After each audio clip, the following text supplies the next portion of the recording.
Why do you destroy the property and the livelihoods of your own community, Mr. Speaker, Mr. Gachagua? And we are also demanding the immediate arrest of our former impeached deputy president.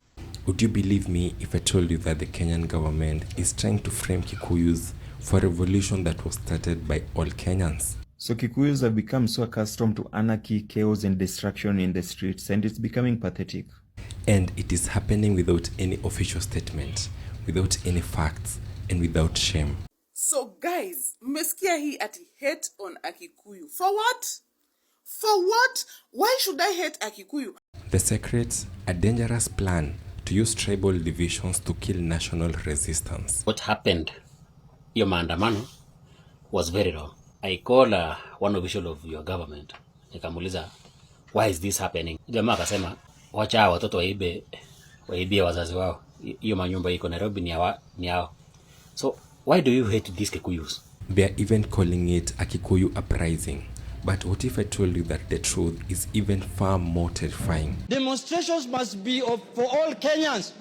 Now, I'm going to reveal how the government is pushing a forced tribal protest narrative, smearing Kikuyus. Kikuyus think that opposing the government is abducting yourself and pinning it on the state. They think that it's burning and looting your own business and then you cry foul. They think it's raping your own women during protests when the night creep in. And targeting their leaders, especially Gachagua, who everybody knows that his homes were surrounded yesterday. If this is what a Gachagua presidency would look like, so much chaos and anarchy, death and destruction, then the rest of the nation have the obligation to unite and put President Ruto where he belongs, State House. These aren't just opinions. We've reviewed real statements, media framings, and patterns used before in Kenyan politics to divide and conquer. By the end, you'll understand how this propaganda could derail Kenya's biggest moment of unity, and why silencing Kikuyu might be the first step to crushing the Gen Z revolution altogether. From the look of things, this government has completely lost its legitimacy. But they are not going to accept that. They are going to use their media house, to spin this narrative that this dissent is only coming from one region, that it is only a certain tribe that is fighting back. Now, imagine waking up early in the morning, going to the streets, protesting against injustices done to you by your own government, and then at the end of the day, you come to hear that that whole thing has been reduced to one tribe's affair. And don't be cheated. It was a Kikuyu affair yesterday in the streets. The rest of the tribes were not there. And imagine for a moment that you're a Kikuyu. Overnight, you go from being a normal citizen of this country to a scapegoat, branded as violent, anarchist, and tribal, just because of your last name. It turns out the government and media are deliberately pushing a narrative that Kikuyus are the problem, not the economy, not the police brutality, not the corruption, but Kikuyus. When we all know that all the tribes were represented today, especially in the CBD, all the tribes were represented, but they are going to spin that narrative until the end of time, at in one tribe. But we will not buy that. Just yesterday, you could see posts from a government-sponsored hashtag, a Kikuyu riot. You even saw videos from government bloggers who were saying openly that Kikuyu raped their own women and burnt their own businesses. So they went to the streets with no placards. They carried no posters, but with hammers, pipe wrenches, and crowbars. They went there with their women, both young and old. But the rest of the nation stayed back to watch them do what they do best. Unleash chaos, anarchy, and destruction on the streets. Unleash hell on the streets of the nation. And don't be cheated. It was a Kikuyu affair yesterday in the streets. The rest of the tribes were not there. And that is the very reason that the public is getting brainwashed, so that the Gen Z's rebellion is dismissed as tribal chaos and the rest of the country stays silent. But if that sounds bad to you, don't even start to imagine what they're doing to the leaders around central Kenya. The funders of Gen Z's are known. And I'm telling my brother Murugo, when I saw you patrolling the streets in the morning, that was very okay. But extend it more. Go for the financiers. Go for the head of Gachagua. Arrest him. Imagine your own government surrounding your home in the dead of night, not because you broke any law, but because you refuse to stay silent. Now, that is what is happening to Rigathi Gachagua, once the deputy president of this country, and now political enemy number one of the president. And for those of you who might be naive enough to ask yourself why Gachagua is being targeted, because Gachagua dared to echo the frustrations of his people. And now he's being punished, not just as an individual, but as a symbol. His homes were reportedly surrounded by state agents, just as the protest gained momentum. This wasn't just intimidation, it was a warning to every Kikuyu leader. Sit down, or we take you down. You can see clearly who are the coup plotters. You can also see it from the pattern of the areas where the protests were violent and intense. It is not my duty to announce to you the names. You will see them when they appear before court. This is how the smear campaign goes beyond citizens. It is designed to decapitate any tribal leadership that sides with the people. Let me ask you this. Do you still believe that this is just a Kikuyus problem when the government itself is outright targeting Kikuyus? That Honorable Junet should substantiate when he's mentioning the names of persons on this floor. Was Honorable Rigathi in Homa Bay? Was Honorable Rigathi in Mombasa? Was Honorable Rigathi in Kakamega? Was Honorable Rigathi everywhere? I'm sure you've heard it before. 41 tribes versus 1. It's the oldest trick in the Kenyan political playbook. But today, it is being used not just to win elections, but to shut down a revolution.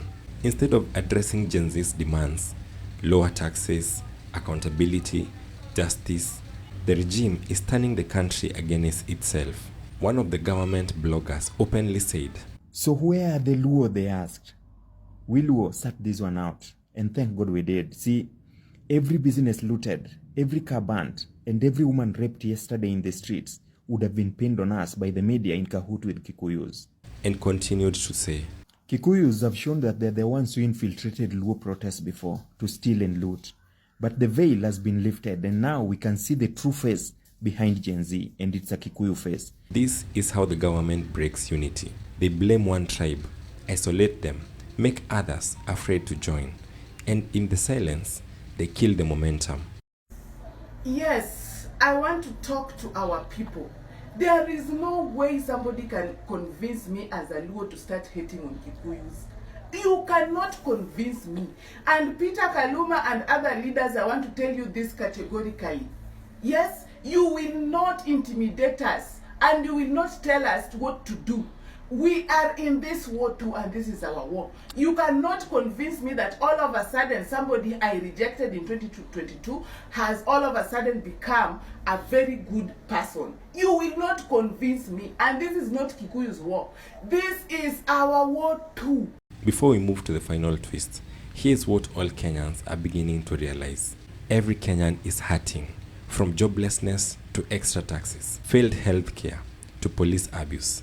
This protest isn't tribal, it's national.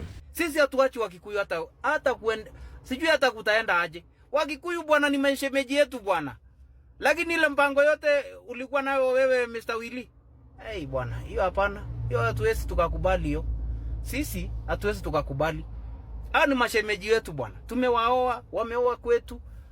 Hata tribes zingine hawa Wakikuyu wameoleka huko, wameoa huko. Sasa ulikuwa unataka tufanye nini?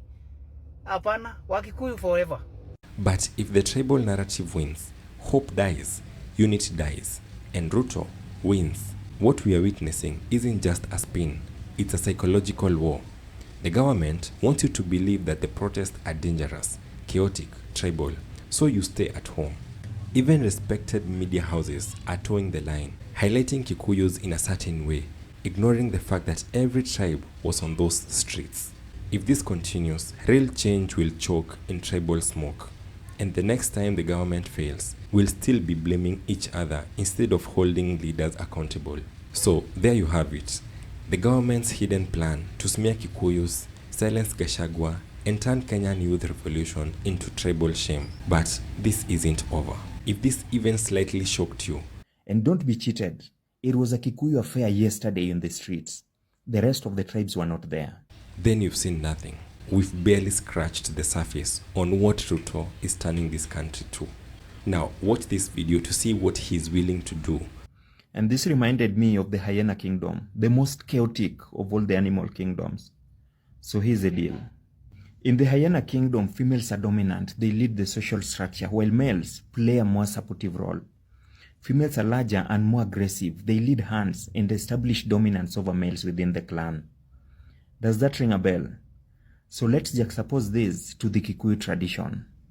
In the Kikuyu tradition, a woman Mumbi and her 9 daughters are the matriarchs of the clans, effectively.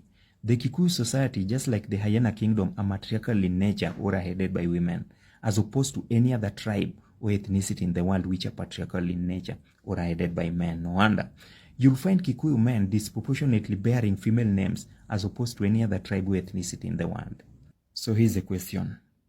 Does it matter whether society is patriarchal or matriarchal in nature? And this is where Gen Zs come in. See, Gen Zs disproportionately grew up with single mothers, and more so among Kikuyus. A father figure in the house represents discipline because of the threat of violence. Conversely, a mother represents love and care. The threat of violence means choices have consequences. If you misbehave, you get disciplined. Your mother is your refuge. When your father punishes you, you run to your mother. Without a father, there's no threat of violence, and so you'll tend to get away with a lot of stuff. And eventually, a sense of entitlement and a lack of accountability will creep in. That is what bedevils Gen Zs, Kikuyus, and hyenas. See, other tribes already understood that if you protest, there's a red line after which the police will shoot you. There's a threat of violence. The Kikuyus were protected by the state. It was their first time protesting for themselves, and that is why we saw the kind of anarchy and chaos that we saw yesterday.